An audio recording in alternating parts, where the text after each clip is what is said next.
সকালের সূর্যটা আপনাদেরকে দেখাচ্ছি, দেখেন কি সুন্দর।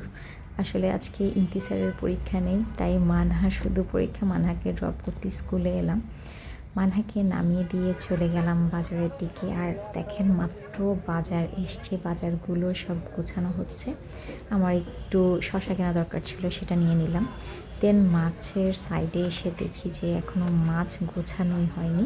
আর এখানে তো বরফ মেলছে মাত্র। আমি ফার্স্ট দেখলাম বরফের উপর আসলে মাছগুলো রাখে, এটা আমি আগে কখনোই ফিল করিনি। তারপর মুরগির দোকানে এসে মুরগি অর্ডার দিলাম। আসলে আমি মুরগি অর্ডার দিয়েই শশা কিনতে গেলাম। দেন মাছের দোকানগুলো একটু ঘুরে এলাম।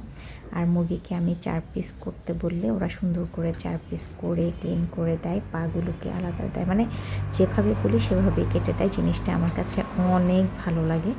তো মুরগি কাটছিল, আমি দাঁড়িয়ে দাঁড়িয়ে দেখছিলাম। আর এত সকালবেলা যে অনেক দোকানপাটই ওপেন হয়নি।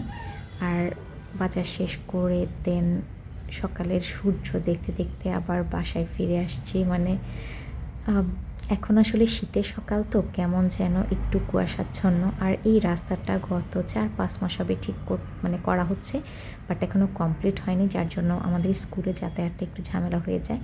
এই যে দেখেন সূর্য, মানে কুয়াশা, সব কিছু মিলিয়ে ওয়েদারটা কেমন যেন হয়ে আছে। আর অনেক দিন পর এত সকালে আসলে বের হওয়া ভালোই লাগছিল। তো মানে সব কিছু শেষ করে বাসায় চলে এলাম। আর আলহামদুলিল্লাহ ভালো আছে। সবাই আমার জন্য দোয়া করবেন। আর সবার কাছে ব্লগ কেমন লাগে জানাবেন। আজকের মতো আল্লাহ হাফেজ।